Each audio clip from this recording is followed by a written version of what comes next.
What if the moment you closed your eyes to survive ended up binding your life to a man you had never met?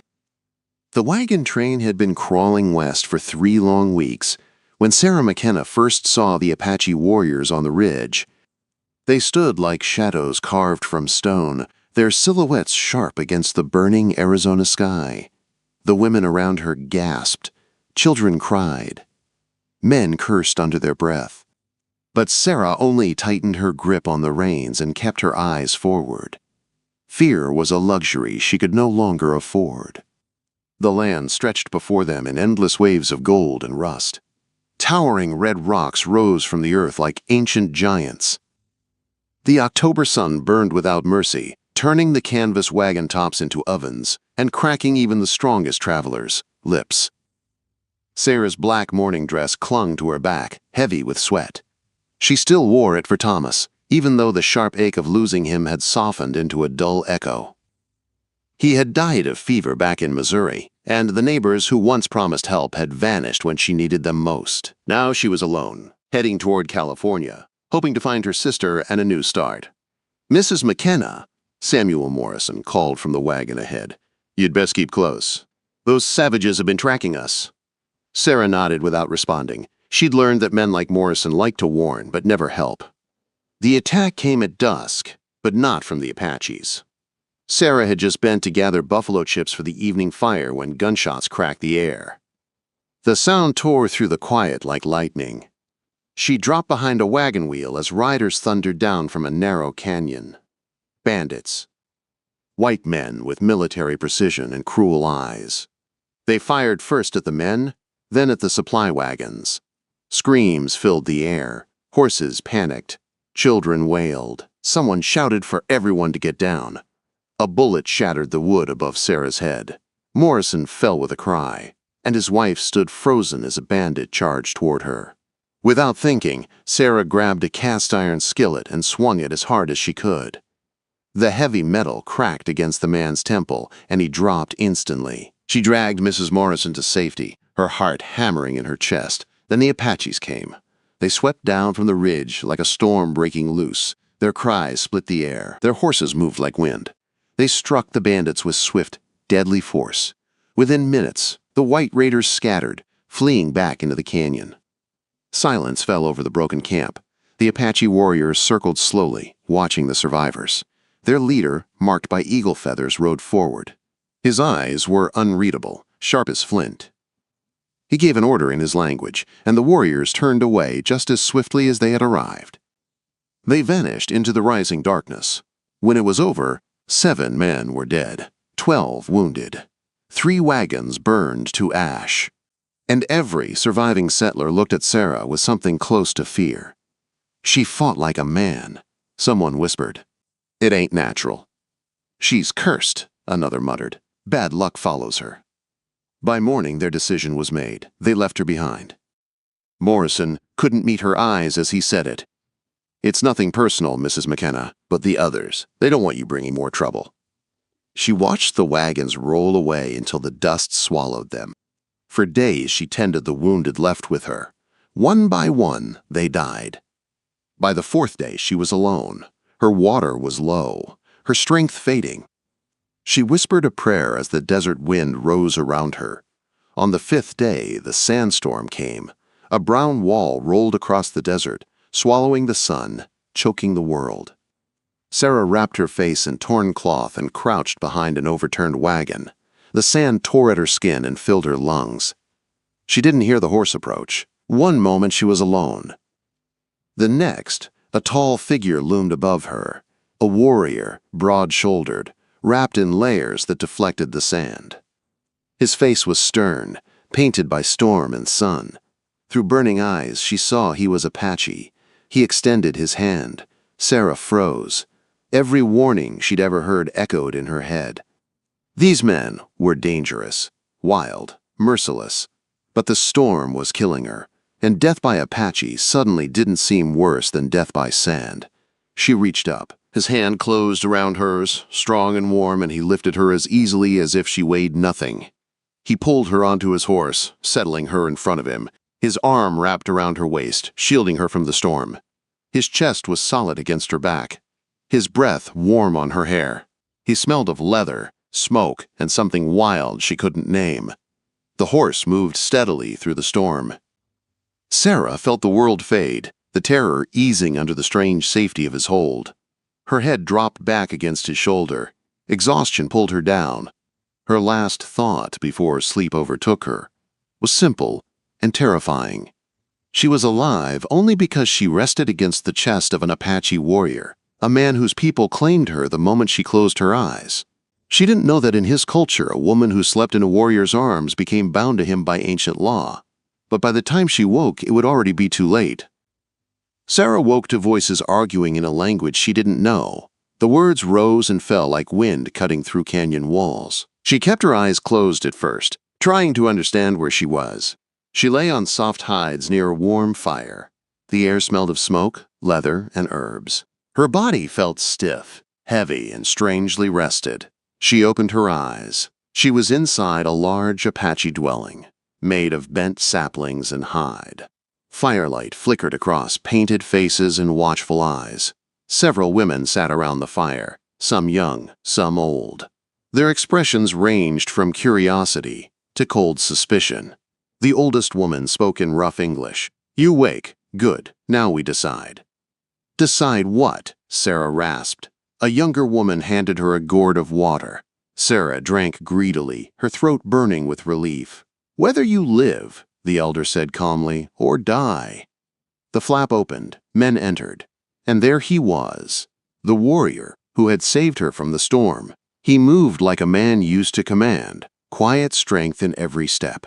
In the firelight she saw him fully, sharp cheekbones, bronze skin marked with old scars, dark eyes that held more thought than he showed.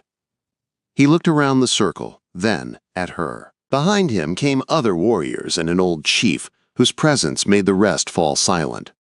The chief spoke a long string of Apache. His tone was firm, grave. The warriors answered with anger, some gesturing towards Sarah. She heard the name Standing Wolf spoken again and again. Her rescuer stood still, watching, waiting. The elder woman, the one who had spoken English, stepped closer. "I am called Sage Mother," she said. "Chief Naichi says you bring trouble. White soldiers may come. Some say kill you now and leave your body for them to find. Others say the storm was a sign. The spirits sent Standing Wolf to you." Sarah's eyes widened. "I didn't ask him to save me. I was dying. He could have left me." Sage Mother's lips twitched with something like amusement. "Yes, he could have, but he brought you here." "I didn't know." "You slept," Sage Mother interrupted. "In his arms."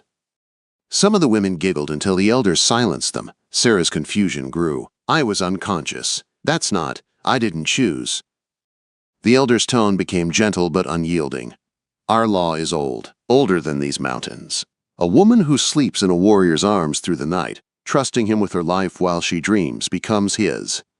Sarah stared at her in disbelief. "That's not possible." "It is law." She turned to Standing Wolf, hoping he would deny it, but his face was unreadable, hard to read, yet not unkind. He spoke then, low and steady. Sage Mother translated. "He says he meant only to save your life. He did not expect you to sleep, but the law is the law." Sarah shot to her feet, heart pounding. "You can't own me. You can't make me his wife because I fell asleep." The circle of women recoiled. Some looked offended, others frightened. Sage Mother raised a hand. "You have choice." "What choice?" Sarah demanded. The elder chief stepped forward. His voice carried weight. Sage Mother translated. "You may accept what happened. Become Standing Wolf's wife. Live as Apache." Sarah's stomach tightened. "Or," Sage Mother continued, "you may take the trial of refusal." "What is that?" 7 days, Sage Mother said, alone in the desert, without help, without protection. If you survive, you are free. If Standing Wolf finds you before sunset on the 7th day, you return as his wife. Sarah froze. She had barely survived 5 days with a wagon. Surviving 7 alone felt impossible. "And if I refuse both?" she whispered. Sage Mother's gaze turned cold. "Then you are a woman without protection in a camp of warriors." The meaning was clear. Sarah's knees trembled. "Can I think about it?" Quote, "You have until sunrise." The circle broke apart. Most left the dwelling, leaving only Sage Mother and Standing Wolf. He stayed near the entrance, arms crossed, guarding or watching. Sarah's mind raced, fear mixed with anger and disbelief. "How old is this law?" she finally whispered. "Before memory," Sage Mother said. "Before even our grandfathers." Sarah swallowed hard. Standing Wolf didn't mean marriage. "No man chooses for the spirits," the elder replied. "Storm took you. His arms saved you. That is bond." The night stretched long. Sarah couldn't sleep. Sage Mother dozed lightly, always half awake. Standing Wolf stayed outside the door the entire night, silent and unmoving. "Tell me about the trial," Sarah finally whispered into the darkness. "It tests body and spirit," Sage Mother answered. "Desert burns in day, freezes in night, no water but what you find. No food but what desert gives. No one survives. Some," she said quietly, "not many. No woman in my lifetime." Sarah felt a tremor of fear crawl up her spine. "Standing Wolf will track me?" "He is best tracker in the band. When he hunts, nothing escapes." Sarah closed her eyes. "What kind of man is he?" she asked. For a long time, Sage Mother didn't answer. Then she spoke. "Good man. Honored warrior. Lost his wife and child 3 summers past. Since then, he stands alone. Does not laugh. Does not look at women. His heart carries wounds." Sarah looked toward the silhouette of Standing Wolf near the doorway.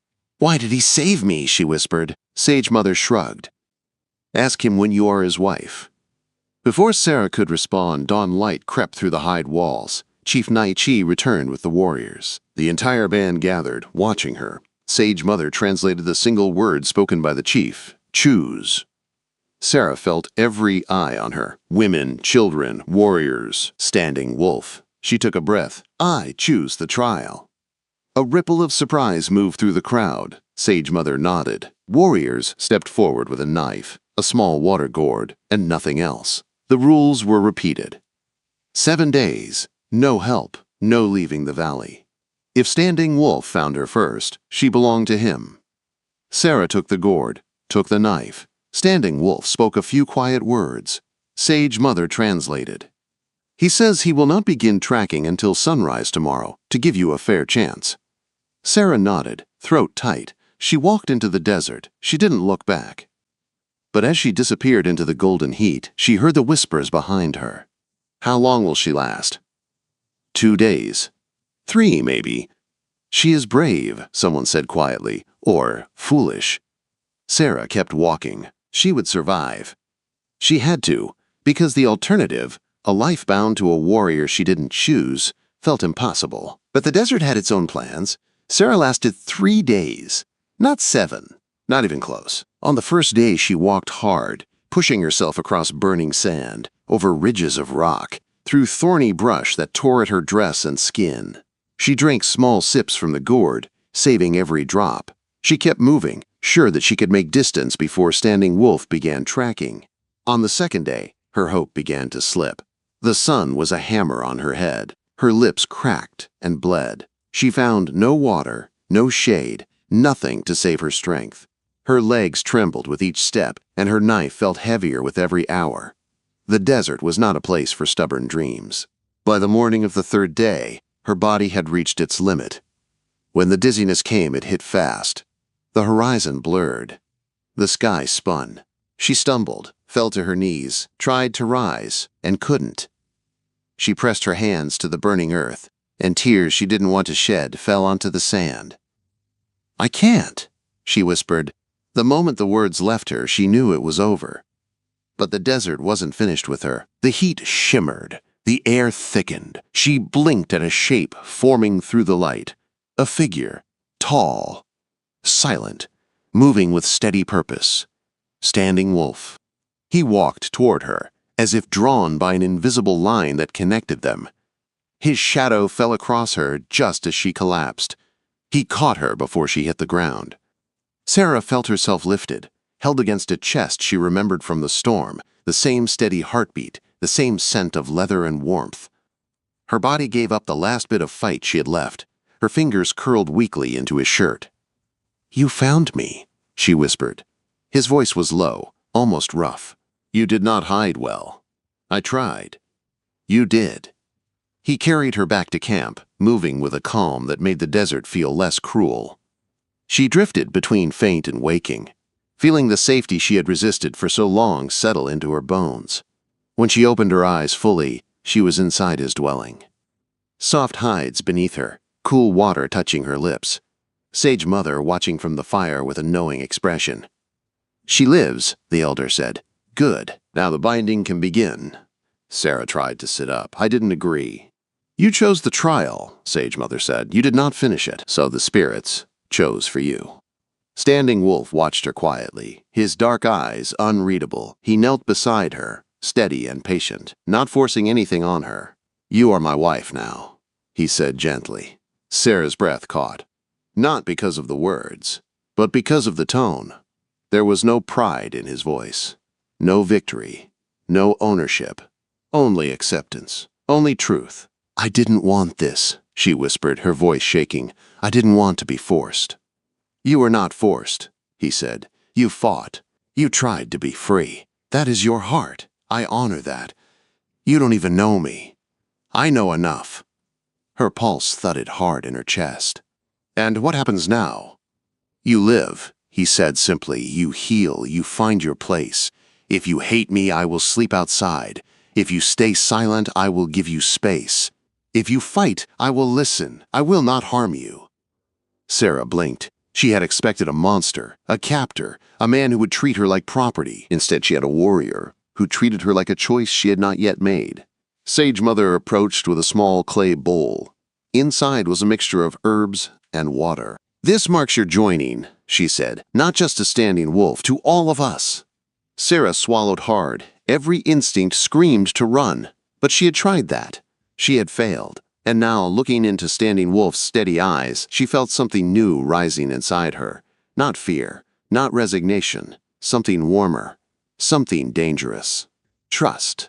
He took the bowl and held it out to her. "You drink first," he said, "or not at all. It is your choice." Her hand trembled as she reached for it.